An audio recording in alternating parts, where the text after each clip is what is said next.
Hi friends, welcome back to our channel ரெக்ஷூஸ் tips. இந்த video பார்த்துட்ருக்குற எல்லாருக்கும் ரொம்ப ரொம்ப நன்றி. இன்றைக்கி இந்த வீடியோவில் நம்ம எதை பற்றி பார்க்க போகிறோம் அப்படின்னு பார்த்தீங்க அப்படின்னா, கர்ப்ப காலத்தில் கர்ப்பிணி பெண்கள் எல்லாருக்குமே ரொம்ப ஆர்வமாக இருக்கக்கூடிய ஒரு விஷயம் என்ன அப்படின்னு பார்த்தீங்கன்னா, அதுவும் இப்போ இருக்க காலகட்டத்தில். முன்னாடி கூட ப்ரெக்னென்சி அப்படின்னா இந்த விஷயம் இவ்வளோ ஒரு ஆர்வமாக இருந்திருப்பாங்களா அப்படின்னு எனக்கு தெரியலை. பட் இப்போ ப்ரெக்னென்சியில் இந்த விஷயத்தில் எல்லாருமே ரொம்ப ஈகராக இருக்காங்க. அது என்ன அப்படின்னு பார்த்தீங்கன்னா, கர்ப்ப காலத்தில் நம்மளோட குழந்தைக்கு என்றைக்கு எப்போ நம்ம பேசுகிறது கேட்கும், இயர் டெவலப்மெண்ட் எப்போ இருக்கும், நம்ம எப்போ நம்ம குழந்தையோட பேசலாம், நம்ம பேசும்போது நம்ம குழந்தை அதுக்கு ரெஸ்பாண்ட் பண்ணுமா, வயிற்றுக்குள்ளே இருக்கும்போதே அதை ரெஸ்பாண்ட் பண்ணுமா. ஸோ இதை பற்றியெல்லாம் தெரிஞ்சுக்கிறதுலையும் அந்த விஷயத்தை செஞ்சு பார்க்குறதுலையும் கர்ப்பிணி பெண்கள் எல்லாருமே ரொம்ப ஆர்வமாக இருப்பீங்க.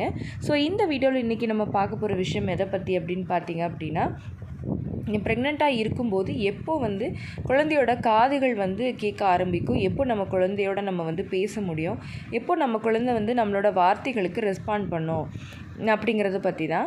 ஸோ நீங்களும் இதை பற்றி தெரிஞ்சுக்கணும்னு நினைக்கிறீங்க அப்படின்னா இந்த வீடியோவை ஸ்கிப் பண்ணாமல் கடைசி வரைக்கும் பாருங்கள். நிச்சயமாக எல்லாருக்குமே இன்ட்ரெஸ்டிங்காகவும் யூஸ்ஃபுல்லாகவும் இருக்கும்.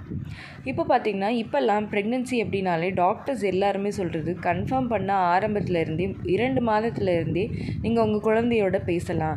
ஈவன் வயிற்றில் இருக்கும்போதே உங்கள் குழந்தைய ஆஃப்டர் டெலிவரிக்கு அப்புறமா எப்படி இருக்கணும் அப்படின்னு நீங்கள் ட்ரெயின் பண்ணலாம் அப்படின்னு சொல்லிட்டு நிறைய விஷயங்கள் இப்போ பரவலாக சொல்லிகிட்ருக்கு. நிறைய ஸ்டடீஸ் இது ரிலேட்டடாக வந்துட்டுருக்கு.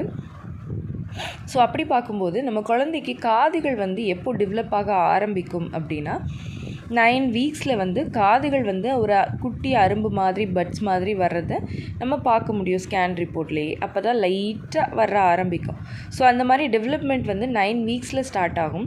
எப்போ குழந்தைக்கு அந்த ஹியரிங் கெப்பாசிட்டி வரும் வூமில் இருக்கும்போதே அப்படின்னு பார்த்தீங்க அப்படின்னா, ஒரு 12 to 20 வீக்ஸ் அந்த வீக்ஸில் வரும். அது மாதங்களில் பார்த்தோம் அப்படின்னா ஒரு 4லேருந்து 6 மாதத்துக்குள்ளே நீங்கள் பேசுகிறது எல்லாத்தையுமே குழந்தையால் கேட்க முடியும். எப்போ உங்களோட சவுண்டுக்கு அவங்க ரெஸ்பாண்ட் பண்ணுவாங்க அப்படின்னு பார்த்தீங்கன்னா, 24 வீக்ஸுக்கு அப்புறமா ரெஸ்பாண்ட் பண்ணுவாங்க அப்படின்னு சொல்கிறாங்க. இது ரிலேட்டடாகவும் நிறைய ஸ்டடீஸ் இருக்குது. அதாவது குழந்தை அவங்க அம்மாவோட வாய்ஸ், அவங்க அப்பாவோட வாய்ஸ், இல்லைனா ஏதாவது ஒரு யூனிக்கான ஒரு சவுண்டு, அதாவது ரிப்பீட்டடாக கேட்டுட்ருக்கிற அந்த யூனிக்கான சவுண்டு ஈஸியாக குழந்தை ரெஸ்பாண்ட் பண்ணும். எப்படின்னா, டக்குன்னு அந்த சவுண்டு வர்ற பக்கத்தில் தலையை திருப்புறது, இல்லைனா ஒரு கிக் பண்ணுறது, இல்லை ஒரு சின்ன மூமெண்ட் கொடுக்கறது, அது மூலமாக குழந்தை நமக்கு ரெஸ்பாண்ட் பண்ணும் அப்படின்னு சொல்லி நிறைய ஸ்டடீஸில் கண்டுபிடிச்சிருக்காங்க. அதே மாதிரி நிறைய பேருக்கு ஒரு கேள்வி வரும், அப்போ பார்த்திங்கன்னா ரொம்ப அதிகமான இரைச்சலான சவுண்டோ இல்லை அதிகமான மியூசிக் சவுண்டோ குழந்தைய அஃபெக்ட் பண்ணுமா, இல்லை நாங்கள் ஒரு தியேட்டர் போகிறோம் அங்கே ரொம்ப இரைச்சல் ஹை ஸ்பீக்கரில் சவுண்டு இருக்கும், ஸோ அது குழந்தைய அஃபெக்ட் பண்ணுமா அப்படின்னா, குழந்தைய டைரெக்டாக அதை அஃபெக்ட் பண்ணாது.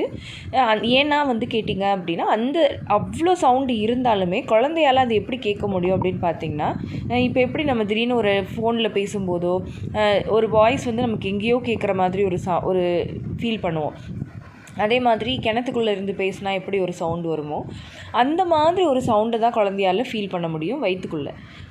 ஸோ அவ்வளோ தூரம் அதே இன்டென்சிட்டியோட அந்த சவுண்ட் குழந்தைக்கு போய் ரீச் ஆகாது. ஸோ அதனால் நீங்கள் பயப்படணும் அப்படிங்கிற அவசியம் இல்லை. அப்போ என்ன மாதிரியான விஷயங்கள் சவுண்டுக்கு குழந்தைங்க பயப்படுவாங்க உள்ளே இருக்கும்போதே அப்படின்னு பார்த்தீங்க அப்படின்னா, வெளியிலேருந்து வர்ற எந்த சவுண்டுக்குமே குழந்தைய பெருசாக ஒன்றும் பாதிக்காது. பட் நீங்கள் திடுக்குன்னு பயந்தாலும், நீங்கள் திடுக்குன்னு ஏதாவது ஒரு சவுண்டு கேட்டு இல்லை ஏதாவது ஒரு விஷயம் கேட்டு நீங்கள் ஒரு ரியாக்ட் பண்ணாலும் அது குழந்தைய இன்டைரக்டாக அஃபெக்ட் பண்ணும். அந்த ஸ்ட்ரெஸ் அவங்கள அஃபெக்ட் பண்ணும். நீங்கள் ரொம்ப எமோஷ்னலாக கத்துறது, சண்டை போடுறது அப்படின்னா அந்த வைப்ரேஷன், அந்த சவுண்ட் குழந்தைக்கு போய் ரீச் ஆகும். ஸோ அதனால தான் கர்ப்பிணி பெண்கள் ப்ரெக்னென்சி டைமில் ரொம்ப காமாக அமைதியாக இருக்கணும், எமோஷ்னலி ரொம்ப இதாக இருக்கக்கூடாது, பர்ஸ்ட் அவுட் ஆகக்கூடாது அப்படின்னு சொல்கிறதுக்கு ரீசன் அதுதான். ஸோ இப்போ உங்களுக்கு தெளிவாக புரிஞ்சிருக்கும் அப்படின்னு நினைக்கிறேன். ஸோ நீங்களும் இந்த மாதிரியான இன்ட்ரெஸ்டிங் ஃபேக்ட்ஸை தொடர்ந்து தெரிஞ்சுக்கணும்னு நினைக்கிறீங்க அப்படின்னா, நம்ம ரெக்ஷூஸ் டிப்ஸ் சேனலை மறக்காமல் சப்ஸ்கிரைப் பண்ணிக்கோங்க. பக்கத்தில் இருக்கிற பெல் ஐகானையும் சேர்த்து கிளிக் பண்ணி ஆல் கொடுத்து வச்சுருங்க. அண்ட் இந்த வீடியோஸை உங்கள் ஃபேமிலி அண்ட் ஃப்ரெண்ட்ஸுக்கும் ஷேர் பண்ணுங்கள். ஓகே ஃப்ரெண்ட்ஸ், பாய், தேங்க்யூ.